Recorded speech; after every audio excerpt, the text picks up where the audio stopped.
الحمدللہ رب العالمین والصلاة والسلام علی سید المرسلین اما بعد فاعوذ باللہ من الشیطان الرجیم بسم اللہ الرحمن الرحیم۔ فیضان قرآن کے آج کے اس سلسلے میں ہم سورہ مائدہ کی آیت نمبر 101 سے قرآن پاک کا درس سنیں گے۔ اللہ عز و جل ارشاد فرماتا ہے، بسم اللہ الرحمن الرحیم، یا ایہا الذین آمنوا لا تسألوا عن اشیاء ان تبد لکم تسؤکم وَإِن تَسْأَلُوا عَنْهَا حِينَ يُنَزَّلُ الْقُرْآنُ تُبْدَ لَكُمْ عَفَى اللَّهُ عَنْهَا وَاللَّهُ غَفُورٌ حَلِيمٌ۔ اے ایمان والو، ایسی باتیں نہ پوچھو جو تم پر ظاہر کی جائیں تو تمہیں بری لگیں، اور اگر تم انہیں اس وقت پوچھو گے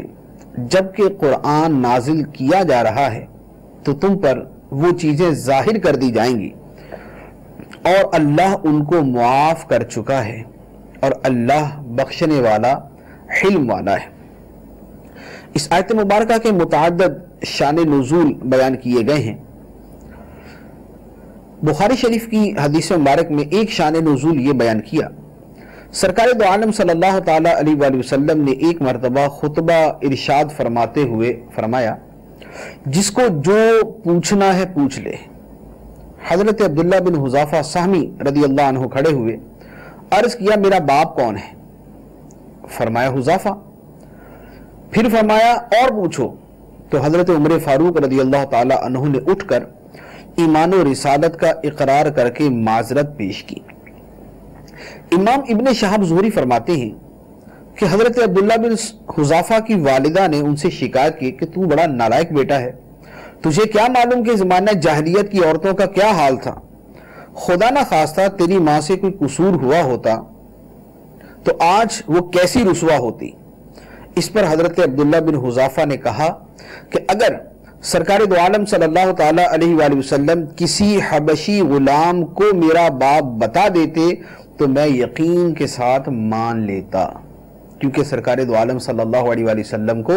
اللہ تبارک و تعالی نے کائنات کا علم عطا فرمایا۔ اور بخاری شریف کی حدیث میں، دوسری حدیث میں، کہ لوگ بطریق استہزاء اس قسم کے سوال کیا کرتے تھے، کوئی کہتا میرا باپ کون ہے، کوئی پوچھتا میری اونٹنی گم ہوگی وہ کہاں ہے۔ تو اس پر یہ آیت مبارکہ نازل ہوئی اور فرمایا گیا کہ اے ایمان والو، ایسی باتیں نہ پوچھو جو تم پر ظاہر کی جائیں تو تمہیں بری لگے۔ پھر فرمایا کہ اگر تم انہیں اس وقت پوچھو گے جبکہ قرآن نازل کیا جا رہا ہے تو تم پر وہ چیزیں ظاہر کر دی جائیں گی۔ اس آیت مبارکہ اور اس کے شان نزول سے پتہ چلا کہ نبی کریم صلی اللہ تعالی علیہ وآلہ وسلم نے بلا کسی قید کے ارشاد فرمایا کہ جو پوچھنا ہے پوچھو۔ نہ یہ فرمایا کہ صرف شریعت کے متعلق پوچھنا، نہ یہ فرمایا کہ فلاں شعبے کے اندر پوچھنا، اسے ہٹ کر نہ پوچھنا۔ نبی کریم صلی اللہ علیہ وآلہ وسلم نے بغیر کسی قید کے مطلقاً ارشاد فرمایا کہ جو پوچھنا ہے پوچھو۔ اور صحابہ کرام نے بھی جو پوچھا اس کا تعلق صرف شرعی معاملات کے ساتھ نہ تھا، بلکہ ایک صحابی اٹھ کر یہ پوچھ رہے ہیں کہ یا رسول اللہ صلی اللہ علیہ وسلم میرا باپ کون ہے؟ تو یہ صحابہ کرام کا یہ سوال اور نبی کریم صلی اللہ علیہ وآلہ وسلم کا یہ اعلان فرمانا اس بات کی دلیل ہے کہ اللہ تبارک و تعالی نے نبی کریم صلی اللہ تعالی علیہ وآلہ وسلم کو غیب کا علم عطا فرمایا، کیونکہ کسی کا باپ حقیقتاً کون ہے اس کا تعلق غیب کے ساتھ ہے۔ عرفاً جو معروف ہے وہ تو ان کا بھی معروف تھا جنہوں نے سوال کیا، لیکن حقیقتاً کسی کا باپ کون ہے اور کون کس سے پیدا ہوا ہے یہ غیب کے ساتھ تعلق رکھتا ہے، جسے سرکار دو عالم صلی اللہ تعالی علیہ وآلہ وسلم نے بیان فرمایا، اور جس سے پتہ چلا کہ غیب کا علم اللہ تبارک و تعالی نے ہمارے آقا و مولا صلی اللہ علیہ وسلم کو عطا فرمایا۔ پھر اسی آیت مبارکہ میں ارشاد فرمایا کہ اگر تم ایسی چیزوں کے بارے میں سوال کرو جبکہ قرآن نازل کیا جا رہا ہے تو وہ چیزیں تم پر ظاہر کر دی جائیں گی، تو پھر ہو سکتا ہے کہ تم مشقت میں پڑ جاؤ۔ تو فرمایا کہ جن کے بارے میں ابھی تک قرآن میں کچھ نازل نہ کیا گیا اور جن کے بارے میں شریعت نے ابھی تک کوئی حکم نہیں دیا، فرمایا عفا اللہ عنہا، اللہ تعالیٰ انہیں معاف کر چکا ہے۔ اللہ تعالیٰ انہیں معاف کر چکا ہے۔ یہ آیت مبارکہ کا حصہ اس بات کی دلیل ہے کہ جب تک شریعت کی طرف سے کسی شے کی ممانعت نہ ہو، جب تک شریعت کسی بات سے منع نہ کرے، تب تک وہ کام جائز ہوتا ہے، تب تک وہ کام جائز ہوتا ہے۔ اور یہی بات حدیث مبارک کے اندر بیان کی گئی۔ ترمذی شریف کی حدیث نمبر 1648 کے اندر ہے، حضرت سلمان رضی اللہ تعالیٰ عنہ فرماتے ہیں کہ حلال وہ ہے جو اللہ نے اپنی کتاب میں حلال فرمایا، اور حرام وہ ہے جسے اللہ نے اپنی کتاب میں حرام فرمایا، اور جس سے سکوت کیا تو وہ معاف ہے، جس سے سکوت کیا وہ معاف ہے۔ اس حدیث مبارک سے بھی یہی مسئلہ معلوم ہوتا ہے کہ جب تک شریعت کسی کام سے منع نہ کرے تب تک وہ کام کرنا جائز ہوتا ہے۔ تو اب اسی سے بیسیوں معاملات بلکہ سینکڑوں معاملات آج کے زمانے کے نکالے جا سکتے ہیں کہ شریعت جب تک کسی شے سے منع نہ کرے تب تک وہ کام جائز ہوتا ہے، جب تک کہ یا تو شریعت منع کرے یا شریعت کے کسی اصول سے ٹکرائے۔ تو اس لیے بدعت کا نام لے کر ہر شے کو منع کرنا، ہر شے کو ناجائز قرار دینا، ہر شے کو حرام قرار دینا، یہ سراسر باطل و مردود ہے، اور اس کا کوئی وجود نہیں کہ ہر بات کو بدعت کہہ کے اس کو ناجائز قرار دے دیا جائے۔ علماء کرام نے، محدثین نے، مفسرین نے صراحت و وضاحت کے ساتھ اس آیت مبارکہ کے تحت بیان فرمایا ہے کہ جن کاموں کے بارے میں شریعت نے منع نہیں کیا وہ کام جائز ہیں۔ اور جہاں تک بدعت کا تعلق ہے تو بدعت کی اقسام بیان کی ہیں۔ ہر بدعت بری نہیں، ہر بدعت اچھی نہیں، اس بدعت کی نوعیت کو دیکھا جائے گا، وہ بدعت کیسی ہے۔ قرآن پاک سرکار دو عالم صلی اللہ علیہ وسلم کے زمانے میں ایک جلد میں باقاعدہ موجود نہ تھا، اور نہ مسلمانوں کے گھروں میں ایک جلد کی شکل میں تھا۔ سیدنا صدیق اکبر رضی اللہ تعالیٰ عنہ نے جمع کیا، سرکار کے دور میں نہ تھا۔ تو یہ ہے بدعت اپنے اس معنی کے اعتبار سے کہ سرکار کے زمانے میں نہ تھا، لیکن چونکہ یہ ایک اچھا کام تھا اس لیے یہ بہت ہی یہ مسلمانوں میں مقبول ہوا، اور مسلمانوں کے گھر گھر کے اندر یہ چیز موجود۔ اسی کے بعد اور بیسیوں چیزیں، درس نظامی ہے، جلسے ہیں، جلوس ہیں، یہ ساری کی ساری چیزیں سرکار صلی اللہ علیہ وسلم کے زمانے میں اس حیعت پر نہ تھی جس حیعت پر آج موجود ہے، لیکن چونکہ بہت ساری چیزیں ان میں سے اچھی ہیں لہذا ان کو اچھا کہا جاتا ہے، ان کو جائز کہا جاتا ہے۔ تو بہرحال اصول یہ ہے کہ جب تک شریعت منع نہ کرے تب تک وہ کام کرنا جائز ہوتا ہے۔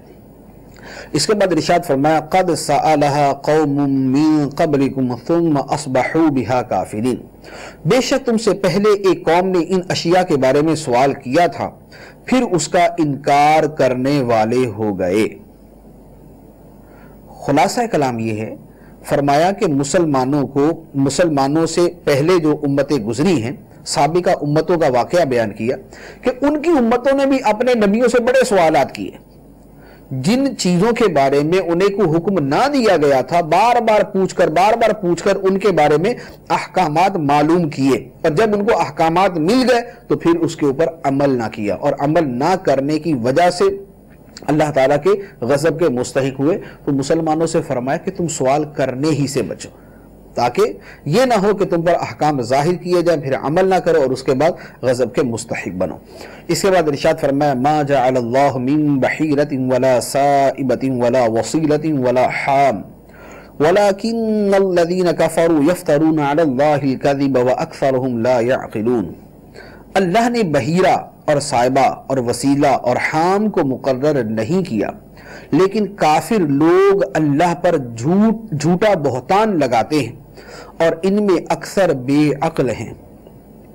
اس آیت مبارکہ میں 4 جانوروں کا بیان ہے، بحیرہ، سائبہ، وسیلہ اور حام۔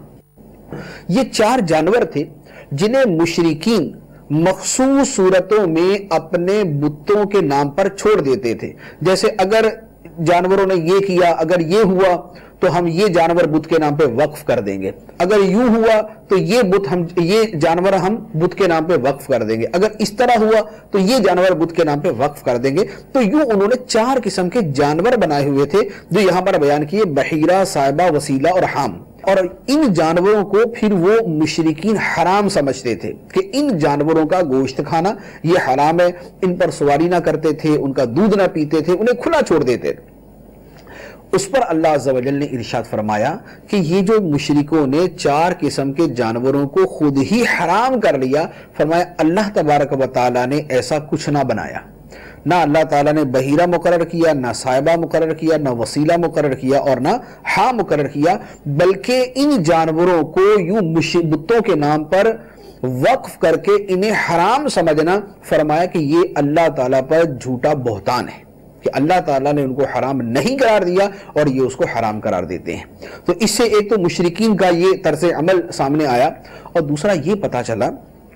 کہ وہ جانور جن کو بتوں کے نام پر یا اللہ تعالیٰ کے علاوہ کسی کے نام پر چھوڑا جائے،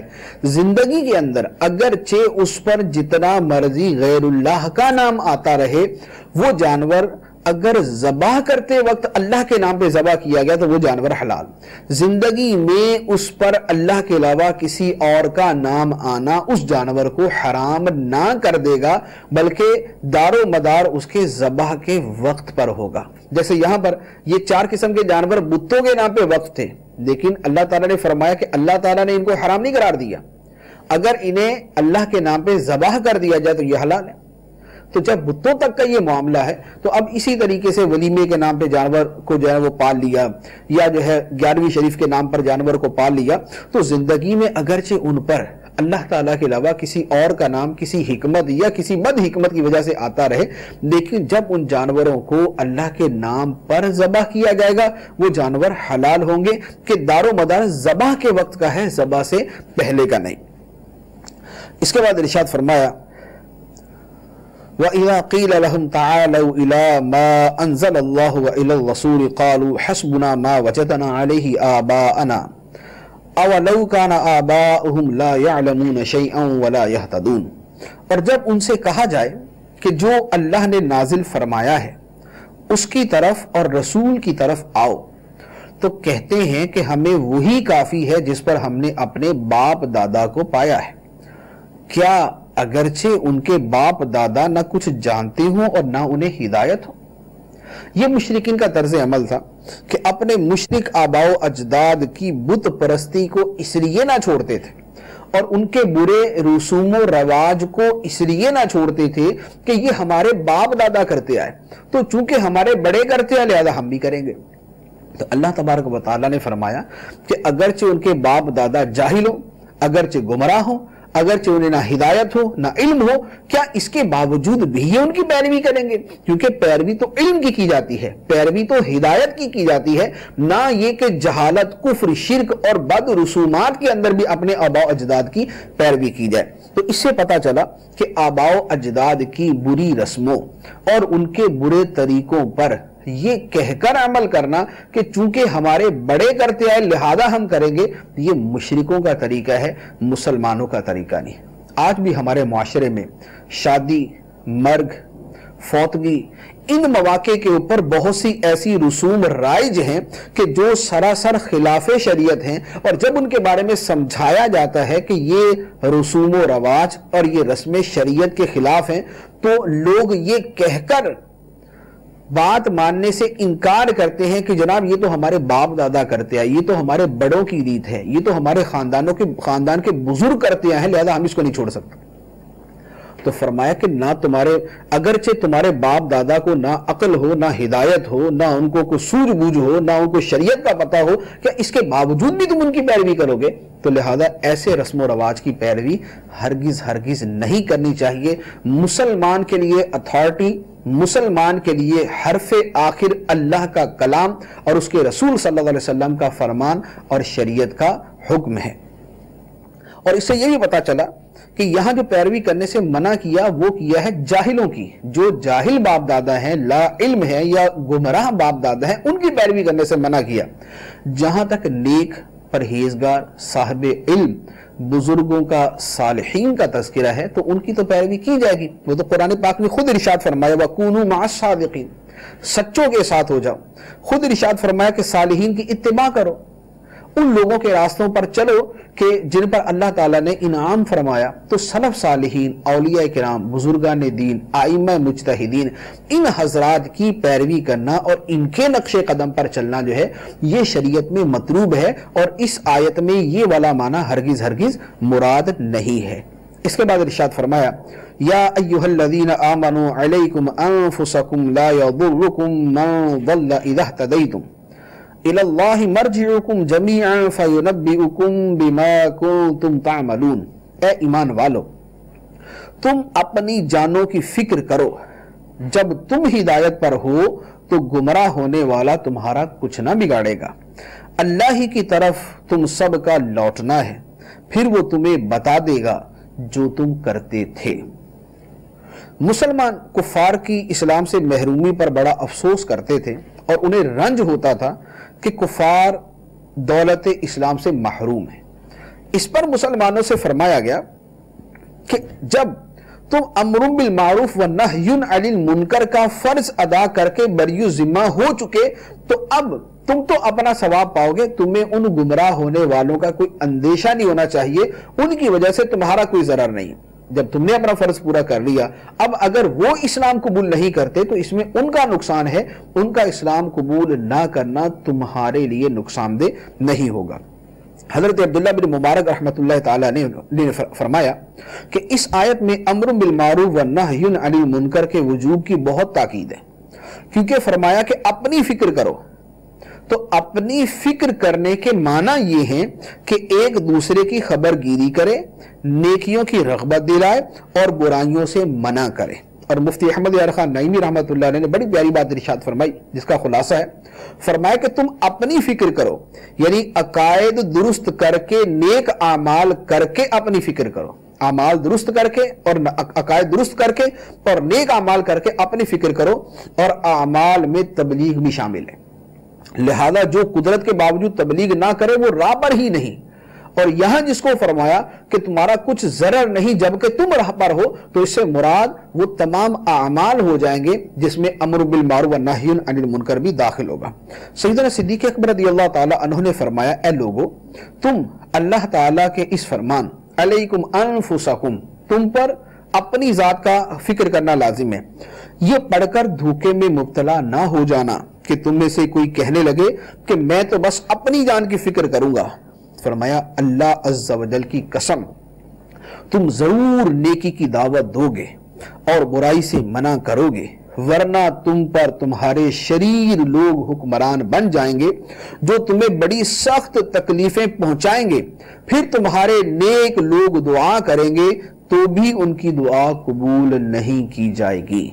مراد یہ کہ صرف یہ نہیں کہ اپنی ذات کو دیکھا جائے، اپنے گرد و نواح، اپنے رشتہ داروں، اپنے ماتحتوں، اپنے قرب و جوار کے لوگوں کو نیکی کی دعوت اصلاً نہ دی جائے، ایسا نہیں۔ نیکی کی دعوت دینا یہ مسلمان کا مذہبی فریضہ ہے، اس کا دینی منصب ہے اور اسے یہ کام کرنا ہی پڑے گا۔ اس کے بعد ارشاد فرمایا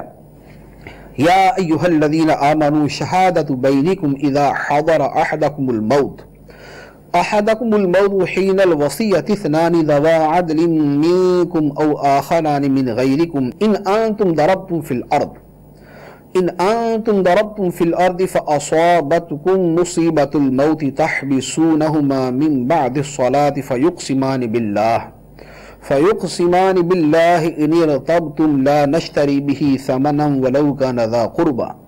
وَلَا نَكْتُمُ شَهَادَةَ اللَّهِ إِنَّا إِذًا لَّمِنَ الْآثِمِينَ۔ اے ایمان والو، جب تم میں سے کسی کو موت آنے لگے تو وصیت کرتے وقت تمہاری آپس کی گواہی دینے والے تم میں سے دو معتبر شخص ہوں، یا اگر تم زمین میں سفر کر رہے ہو پھر تمہیں موت کا حادثہ آ پہنچے تو تمہارے غیروں میں سے دو آدمی گواہ ہوں، تم ان دونوں گواہوں کو نماز کے بعد روک لو، پھر اگر تمہیں کچھ شک ہو تو وہ دونوں اللہ کی قسم کھائیں کہ ہم قسم کے بدلے کوئی مال نہ لیں گے اگرچہ قریبی رشتہ دار ہو، اور ہم اللہ کی گواہی نہ چھپائیں گے، اگر ہم ایسا کریں تو اس وقت ہم ضرور گناہ گاروں میں ہوں گے۔ اس آیت مبارکہ کا ایک بڑا تفصیلی شان نزول ہے جس کا خلاصہ بالکل عرض کرتا ہوں کہ بدیل نام کا ایک آدمی سفر پر تھا اور اس کے ساتھ دو آدمی مزید تھے۔ یہ آدمی فوت ہوا، فوت ہونے سے پہلے اس نے اپنے سامان کی ایک لسٹ بنا کر اپنے سامان میں رکھ دی، اس سامان میں چاندی کا ایک پیالہ بھی تھا۔ یہ شخص فوت ہو گیا. اب وہ جو دیگر ساتھ میں افراد تھے وہ جب مدینہ منورہ پہنچے تو انہوں نے آ کر وہ سامان پیش کیا اور چاندی کا جو پیالہ تھا وہ چرا لیا. اب جب سامان سے لسٹ نکالی گئی تو چاندی کا پیالہ بھی سامنے، کہ اس میں یہ بھی سامنے آ گیا کہ چاندی کا پیالہ بھی سامان کے اندر موجود ہے. تو اب اس کے بعد پھر جو ہے چونکہ وصیت کا معاملہ تھا کہ اس نے وصیت کی تھی کہ میرے گھر والوں کو جا کے یہ سامان دے دینا، تو اس کے بعد یہ سارے کا سارا واقعہ پیش آیا جس پر اللہ تبارک و تعالیٰ نے یہ آیت مبارکہ نازل کی. اس کا حکم کا خلاصہ جو ہے وہ عرض کرتا ہوں. آیت میں حکم یہ فرمایا گیا کہ جب تم میں سے کسی کی موت کا وقت قریب آئے اور زندگی کی امید نہ رہے، موت کے آثار و علامات ظاہر ہو جائیں، تو اپنوں میں سے 2 آدمیوں کو وصیت کا گواہ بنا لو، اور اگر تم سفر وغیرہ میں ہو اور اپنے آدمی نہ ملیں تو پھر بیگانوں میں جو 2 مل جائیں انہیں گواہ بنا لو. اب اس کے بعد جب یہ جن 2 افراد کو گواہ بنایا گیا، یہ جب آ کر گواہی دیں کہ بھئی اس طریقے سے وصیت کی گئی، لیکن اب ہو یہ کہ قرائن اور علامات کی روشنی میں ان کی گواہی میں جھوٹ کا عنصر نظر آئے کہ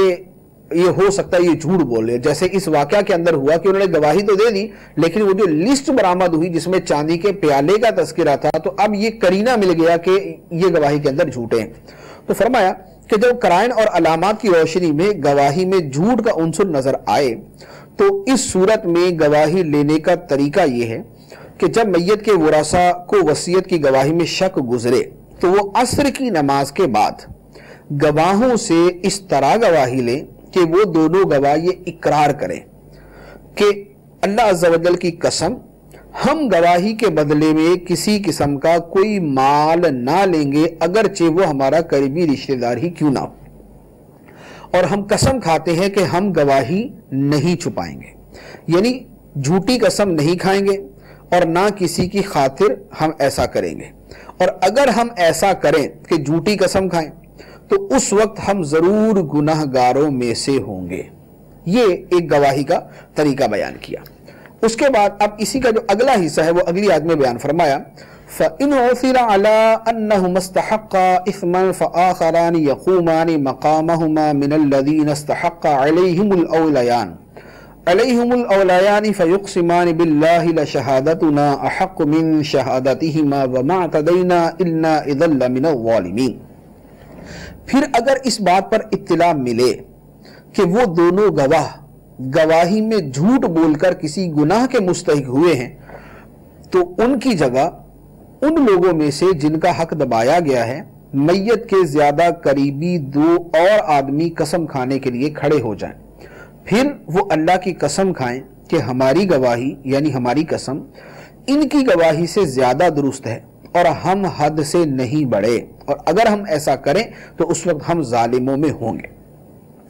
اب فرمایا کہ اب وہ جو گواہی کا مرحلہ کہ جب شک تھا تو ان سے قسمیں لے لی، عصر کے بعد ان سے گواہی لے لی، لیکن پھر بعد میں پتا چلا کہ انہوں نے جھوٹی گواہی دی.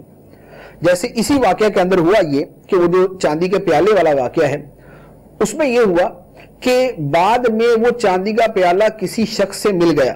اور جب اس سے پوچھا کہ تمہیں یہ پیالہ کس نے بیچا تو اس نے بتا دیا وہ فلاں 2 آدمیوں نے بیچا. تو پتا چل گیا کہ وہ جو 2 آدمی جنہوں نے قسمیں کھائی تھی اور گواہی دی تھی انہوں نے جھوٹی قسمیں کھائی تھی اور جھوٹی گواہی دی تھی. تو اب یہاں پر اس سے اگلا مرحلہ بیان کیا کہ وصیت کے گواہوں کا جھوٹ ثابت ہو جائے تو اس صورت میں حکم یہ ہے کہ میت کے وارثوں میں سے 2 آدمی قسم کھا کر کہیں کہ یہ دونوں امین یعنی جنہوں نے گواہی دی ہے اور جو وصیت کے گواہ تھے یہ دونوں جھوٹے ہیں، اور ہماری گواہی یعنی ہماری قسم ان دونوں کی گواہی سے زیادہ درست ہے اور ہم حد سے بڑھنے والے نہیں، اور اگر ہم ایسا کریں تو اس وقت ہم ظالموں میں سے ہوں گے. چنانچہ پھر وہ واقعے کے اندر یہ ہوا کہ بدیل والے واقعے میں جب ان کے دونوں ہمراہیوں کی خیانت ظاہر ہوئی تو بدیل کے ورثاء میں سے 2 شخص کھڑے ہوئے اور انہوں نے قسم کھائی کہ یہ جام وہ جو چاندی کا پیالہ تھا یہ ہمارے فوت ہونے والے آدمی کا ہے اور ہماری گواہی ان دونوں کی گواہی سے زیادہ ٹھیک ہے. اس کے بعد پیالے کا فیصلہ وہ بدیل کے ورثاء کے حق میں کر دیا گیا. اب اللہ عز و جل اس پورے معاملے کے بعد ارشاد فرماتا ہے ذالک ادنی ان یأتوا بالشہادۃ علی وجہها او یخافوا ان ترد ایمان بعد ایمانہم واتقوا اللہ واسمعوا واللہ لا یہدی القوم الفاسقین۔ یہ اس کے زیادہ قریب ہے کہ وہ گواہ صحیح طریقے سے گواہی ادا کریں، یا وہ اس بات سے ڈریں کہ ان کی قسموں کے بعد قسموں کو ورثاء کی طرف لوٹا دیا جائے گا، اور اللہ سے ڈرو اور حکم سنو، اور اللہ نافرمانوں کو ہدایت نہیں دیتا۔ اس آیت مبارکہ میں گواہی صحیح دینے کا حکم ارشاد فرمایا گیا کہ یہ نہ ہو کہ بعد میں ذلت اور شرمندگی اٹھانا پڑے۔ جھوٹی گواہی کے ساتھ کسی کا مال ہڑپ کر جانا، کسی کا مال کھا جانا بڑا سخت مذموم اور گناہ کبیرہ ہے۔ سرکار دو عالم صلی اللہ تعالیٰ علیہ وآلہ وسلم نے ارشاد فرمایا، جس نے جھوٹی قسم پر حلف اٹھایا تاکہ اس کے ذریعے اپنے مسلمان بھائی کا مال ہڑپ کر لے، تو وہ اللہ تعالیٰ سے اس حال میں ملے گا کہ اللہ تعالیٰ اس پر ناراض ہوگا۔ ہمارے ہاں اس وقت جو ہمارے معاشرے کا، ہمارے ملک کا، جو ہمارے لوگوں کا حال ہے، جھوٹی گواہیاں دینا، جھوٹے کیس بنانا، لوگوں کو غلط کیسوں میں پھنسا دینا، ان پہ الزامات لگا دینا، اس کے بعد ان سے یا تو ظلماً مال وصول کر لینا، ظالم کا ساتھ دینا، مظلوم کو پیس کے رکھ دینا، یہ ہمارے معاشرے میں جھوٹی قسموں، جھوٹی گواہی، جھوٹی وکالت اور جھوٹے فیصلوں کے ساتھ کس قدر عام ہے ہر کوئی جانتا ہے، اور اس کی جس قدر مذمت اور جس قدر وعیدیں احادیث مبارکہ میں بیان کی گئی وہ عیاں ہے کہ اللہ تبارک و تعالیٰ سے ایسے لوگ اس حال میں ملیں گے کہ اللہ تعالیٰ ان سے ناراض ہوگا۔ اب اس کے بعد ایک نیا سلسلہ کلام جو ہے وہ شروع ہو رہا ہے۔ ارشاد فرمایا، یوم یجمع اللہ الرسل فیقول ماذا اجبتم قالوا لا علم لنا انک انت علام الغیوب۔ جس دن اللہ رسولوں کو جمع فرمائے گا، پھر فرمائے گا تمہیں کیا جواب دیا گیا؟ وہ عرض کریں گے ہمیں کچھ علم نہیں، بے شک تو ہی سب غیبوں کا جاننے والا ہے۔ یہ قیامت کا دن کا بیان ہے کہ اللہ تعالیٰ تمام نبیوں کو جمع فرمائے گا اور ان سے سوال ہوگا کہ جب تم نے اپنی امتوں کو ایمان کی دعوت دی تھی تو انہوں نے تمہیں کیا جواب دیا تھا؟ انبیاء عرض کریں گے ہمیں کچھ علم نہیں۔ انبیاء کا یہ جواب ان کے کمال ادب کی وجہ سے ہے، ورنہ یقیناً ان کو پتا تو ہوگا کہ ان کی امتوں نے ان کو کیا جواب دیا تھا اور ان کی امتوں نے ان کے ساتھ کیا سلوک کیا تھا، لیکن یہاں پر اللہ تبارک و تعالیٰ کے علم کے حضور اپنے علم کو بالکل کل عدم قرار دیں گے اور اپنے علم کی طرف اصلا نظر نہ کریں گے۔ اس کے بعد فرمایا، اذ قال اللہ یا عیسی ابن مریم اذکر نعمتی علیک وعلی والدتک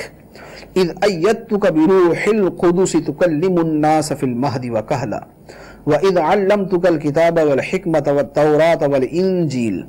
وَإِذْ تَخْلُقُ مِنَ الطِّينِ كَهَيْئَةِ الطَّيْرِ بِإِذْنِي فَتَنْفُخُ فِيهَا فَتَكُونُ طَيْرًا بِإِذْنِي وَتُبْرِئُ الْأَكْمَهَ وَالْأَبْرَصَ بِإِذْنِي وَإِذْ تُخْرِجُ الْمَوْتَى بِإِذْنِي وَإِذْ كَفَفْتُ بَنِي إِسْرَائِيلَ عَنْكَ إِذْ جِئْتَهُمْ بِالْبَيِّنَاتِ فَقَالَ الَّذِينَ كَفَرُوا مِنْهُمْ إِنْ هَذَا إِلَّا سِحْرٌ مُبِينٌ۔ جب اللہ فرمائے گا اے مریم کے بیٹے عیسیٰ، اپنے اوپر اور اپنی والدہ پر میرا وہ احسان یاد کر جب میں نے پاک روح سے تیری مدد کی، تو گہوارے میں اور بڑی عمر میں لوگوں سے باتیں کرتا تھا، اور جب میں نے تجھے کتاب اور حکمت اور تورات اور انجیل سکھائی، اور جب تو میرے حکم سے مٹی سے پرندے جیسی صورت بنا کر اس پہ پھونک مارتا تھا تو وہ میرے حکم سے پرندہ بن جاتی، اور تو میرے حکم سے پیدائشی نابینا اور سفید داغ کے مریض کو شفا دیتا تھا، اور جب تو میرے حکم سے مردوں کو زندہ کر کے نکالتا، اور جب میں نے بنی اسرائیل کو تم سے روک دیا، جب تو ان کے پاس روشن نشانیاں لے کر آیا تو ان میں سے کافروں نے کہا یہ تو کھلا جادو ہے۔ اس آیت مبارکہ میں ایک تو قیامت کا تذکرہ ہے کہ اللہ تبارک و تعالیٰ قیامت کے دن حضرت عیسیٰ علیہ السلام سے یہ فرمائے گا۔ دوسرا جو باتیں اس میں بیان کی گئی ہیں، یہ ہم سورہ آل عمران کی آیت نمبر 47 سے لے کر 49 تک کی تفسیر کے اندر یہ چیزیں پڑھ چکے ہیں کہ اللہ تبارک و تعالی نے حضرت عیسیٰ علیہ السلام پر خصوصی کرم فرمایا تھا کہ اللہ تعالیٰ نے انہیں عظیم معجزات سے نوازا، عظیم معجزات سے نوازا کہ آپ مردوں کو زندہ کرتے، اندھوں کو بینا کرتے، کوڑیوں کو شفا یاب کرتے، بیماروں کو تندرست کرتے تھے، اور ایک پرندے جیسی مورت بنا کر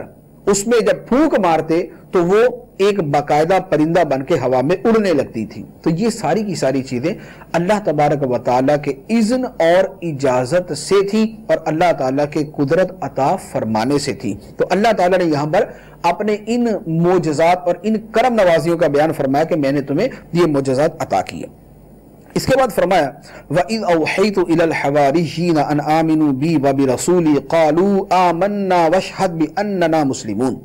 اور جب میں نے حواریوں کے دل میں یہ بات ڈالی کہ مجھ پر اور میرے رسول پر ایمان لاؤ، تو انہوں نے کہا ہم ایمان لائے، اور اے عیسیٰ آپ گواہ ہو جائیں کہ ہم مسلمان ہیں۔ یہ اللہ تبارک و تعالیٰ کا ایک اور احسان کہ اللہ تعالیٰ نے حضرت موسیٰ علیہ السلام کے حواریوں کے دل میں یہ بات ڈالی۔ آیت میں فرمایا کہ وحی کی نسبت جب غیر نبی کی طرف ہوتی ہے تو اس سے مراد دل میں بات ڈالنا ہوتا ہے، جسے الہام کہتے ہیں۔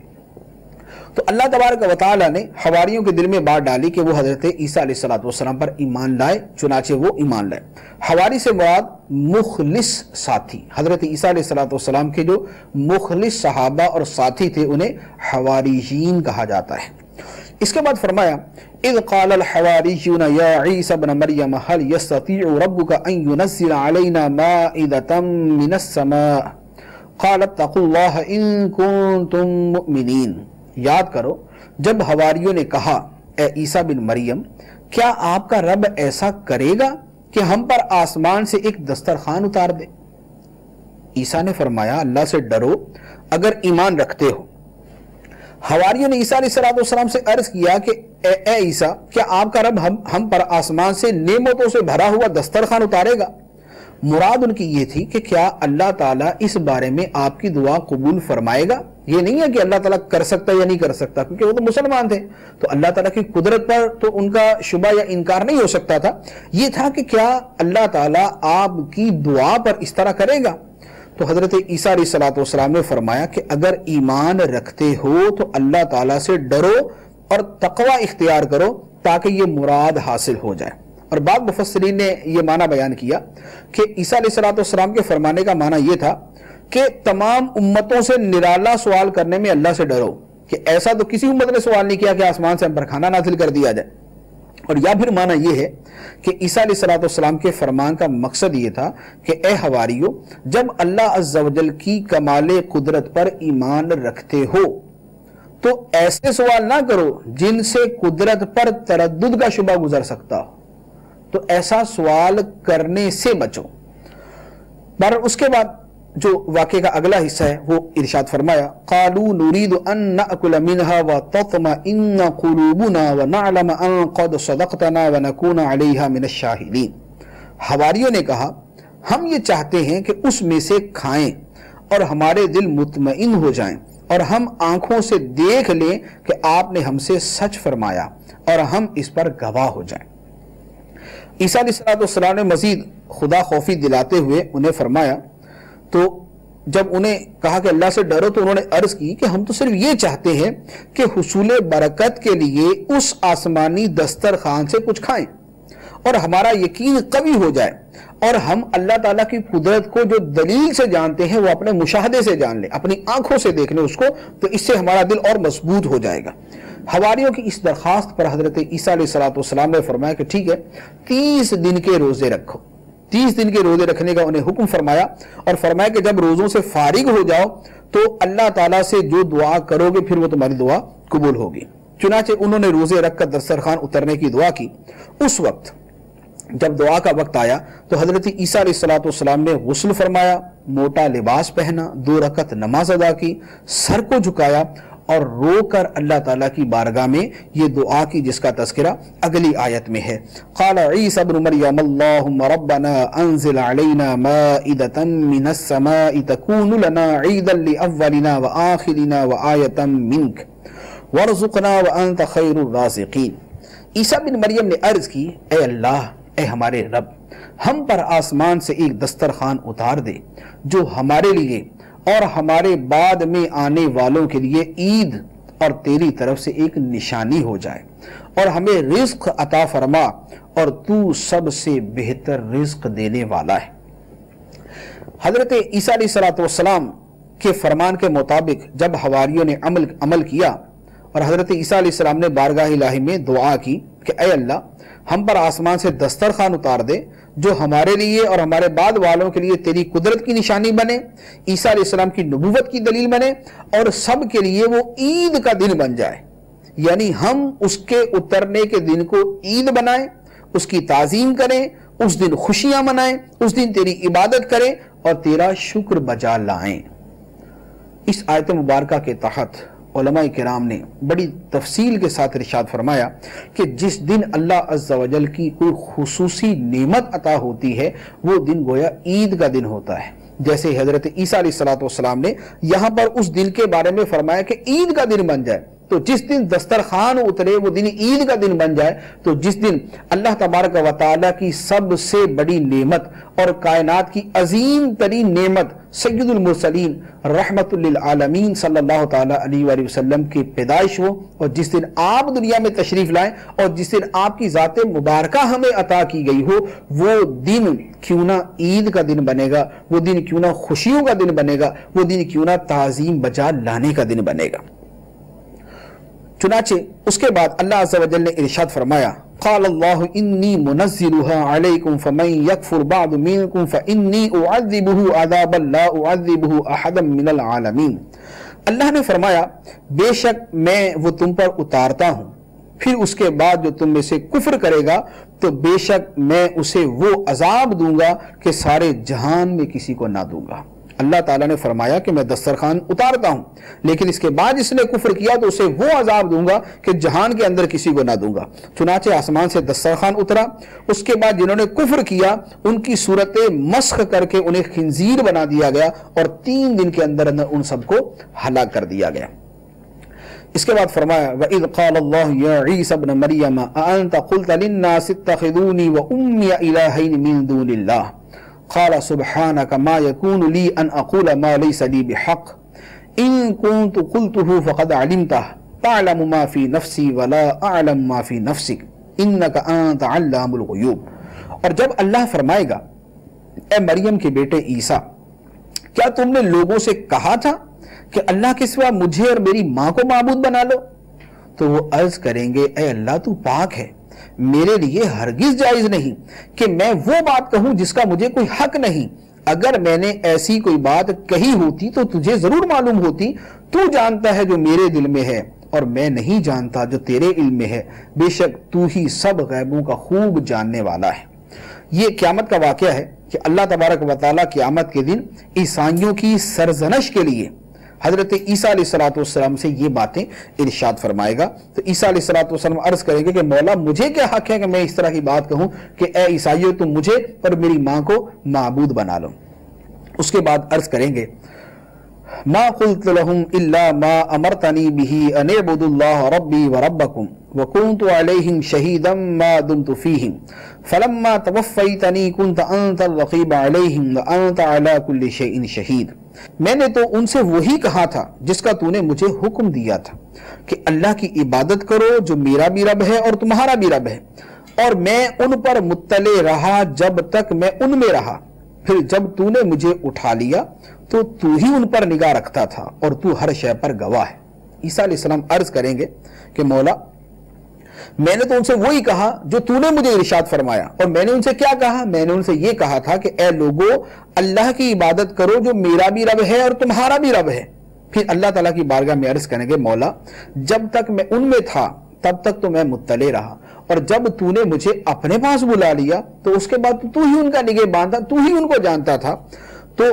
اے اللہ عز و جل میں نے اس طرح کی کوئی بات ان سے نہ کہی جو تیرے شایان شان نہ ہو۔ یہاں آیت کے اندر توفی کا لفظ ہے کہ حضرت عیسیٰ علیہ السلام نے عرض کیا فلما توفیتنی، جب تو نے مجھے اپنے پاس بلا لیا،